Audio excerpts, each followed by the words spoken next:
Hello guys, welcome back to Divyaraj YouTube channel. Almost 1 year అయిపోతుంది కదా video upload చేసేసి. And అందరూ ఎలా ఉన్నారండి? నేనైతే చాలా బాగున్నాను, మీరు కూడా బాగున్నారని అనుకుంటున్నాను. ఈరోజు వీడియో వచ్చేసి మా ఇంట్లో చాలా టైప్స్ ఆఫ్ ప్లాంట్స్ అయితే ఉన్నాయండి. అవన్నీ మీకు చూపించాలని అనుకున్నాను, అందుకే ఈ వీడియో చేశానండి మీకోసం. మీరు తప్పకుండా వీడియోని చూస్తారని అనుకుంటున్నాను కంప్లీట్గా. అండ్ వీడియో చూసి వెళ్ళిపోవడమే కాదండి, please like, share and subscribe to our channel. సరే, ఇంకెందుకు ఆలస్యం వీడియోలోకి వెళ్ళిపోదాం పదండి. ఇది వచ్చేసి మల్లె చెట్టు అండి. మా ఇంట్లో 1 year అవుతుంది వేసేసి. 1 yearలో గ్రోత్ అనేది చూసారా ఎంత తక్కువగా వచ్చిందో. కష్టపడి 1 year పెంచితే ఈ కొంచెం గ్రోత్ వచ్చిందండి, చూస్తున్నారు కదా. మా పెద్దనాన్నగారు వాళ్ళు తీసుకొచ్చారండి. అండ్ ఇది వచ్చేసి సత్యనారాయణ స్వామి పూలు అంటారు కదండి, ఆ చెట్టు అండి. అండ్ ఇది వచ్చేసి నేల చామంతి అంటారు కదండి, అది ఇంత చిన్న మొక్కే వేసానండి. అసలు అది మొత్తం అంతా స్ప్రెడ్ అయిపోయింది. అండ్ పక్కింట్లో కూడా వెళ్ళిపోతుంది చూడండి, అంత స్ప్రెడ్ అయింది. అండ్ ఇది వచ్చేసి పెద్ద తీగండి, దానికి ఒక టైప్ ఆఫ్ ఫ్లవర్స్ పూస్తాయి. గొట్టం పూలు అంటారు కదండి, ఆ టైప్లో పూస్తాయి ఆరెంజ్లో. అండ్ ఇది వచ్చేసి చామంతి చెట్టు అండి, ఎంతో ఇష్టంగా తెచ్చుకున్నాము, కానీ ఇదైతే గ్రోత్ అవ్వట్లేదు. పక్కన కూడా చిన్న మొక్క అనేది వచ్చింది, కానీ గ్రోత్ అయితే అవ్వట్లేదు.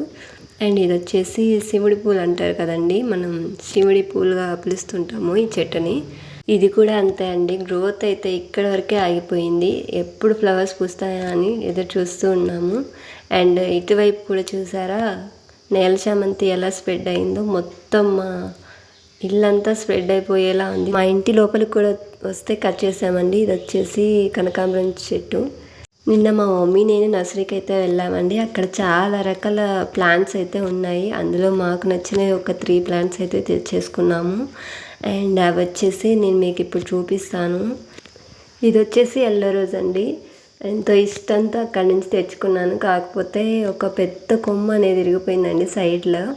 ఇంకా అది అంటుకుంటుందో లేదో చూడాలి. నేనైతే ఒక థ్రెడ్తో వేరే కొమ్మ కలిపి కట్టానండి, చూస్తున్నారు కదా. ఇదని కట్టేశాను. రైనీ సీజన్లో మంచిగా నాటుకుంటాయి అని చెప్పేసి రోజ్ ప్లాంట్స్ అయితే తీసుకొచ్చాము. చూస్తున్నారు, కొంచెం ఇగురు కూడా ఉందని చెప్పేసి ఈ ప్లాంట్ తీసుకున్నాను. అండ్ ఇంకోటి వచ్చేసి రెడ్ రోజ్ అండి, అందరికీ ఎంతో ఇష్టమైన రోజ్ కదా కలర్. ఇది కూడా ఒకటి తీసేసుకొని నాటామండి నిన్న ఈవినింగ్ అయితే నాటేసాము, చూస్తున్నారు కదా. అండ్ నెక్స్ట్ ఇది వచ్చేసి ఎంతో స్పెషల్ అండి, ఎందుకంటే మేము బయట దానిమ్మకాయలు తీసుకున్నామండి. అవి లోపల గింజలంతగా బాగాలేవని చెప్పేసి సైడ్లో పడేసాము. అవి కాస్త కొన్ని డేస్కి వర్షం పడేసరికి మొలకలు వచ్చాయండి. ఇంత గ్రోత్ వచ్చిన తర్వాత నేను వాటిని తీసి పక్కకు వేసాను. అండ్ నెక్స్ట్ వచ్చేసి ఎల్లో మందారం అండి, ఇది కూడా ఒకటి తీసుకున్నాము. అండ్ నెక్స్ట్ వచ్చేసి గోంగూర గింజలు అయితే మా మమ్మీ ఇది సైడ్లో చల్లారండి, చూస్తున్నారు కదా ఎంత గ్రోత్ వచ్చాయో. అండ్ మేము 2-3 times అయితే కర్రీ చేసుకొని కూడా తిన్నాము. మనం న్యాచురల్గా వండుకున్నవి చాలా హెల్త్కి మంచిదని చెప్తుంటారు కదా, అందుకని చల్లారు. అండ్ ఇంకోటి వచ్చేసి మందార చెట్టు అండి, మా మమ్మీ బయట తీసుకొచ్చి చిన్న మొక్క చాలా గ్రోత్ అయితే వచ్చింది. కొంచెం చీడ పెడితే సైడ్ కొమ్మలు అయితే తీసేశారు మా మమ్మీ.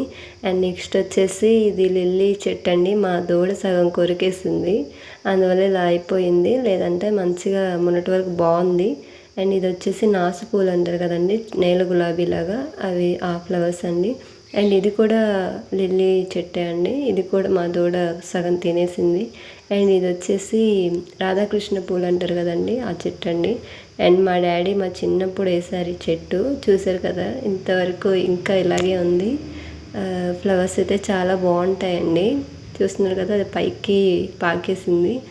అండ్ ఇంకో చెట్టు వచ్చేసి విరజా చెట్టు అంటారు కదండి, ఆ చెట్టు అండి, చూసారు కదా తీగ వేశారు మా డాడీ చిన్నప్పుడే. ఇది కూడా అండ్ మొన్న అయితే కొట్టేశారు చెట్టు మొత్తాన్ని. మళ్ళీ నేను ఎంతో కష్టపడి పెంచాను, చూసారు కదా అక్కడ వరకు అయితే వెళ్ళిపోయింది. ఇంకా కొంచెం గ్రోత్ అయితే ఫ్లవర్స్ పూస్తాయి. సో ఇదండి ఇవాళ వీడియో నచ్చితే లైక్ చేయండి, షేర్ చేయండి, సబ్స్క్రైబ్ చేయడం మర్చిపోకండి. Bye bye.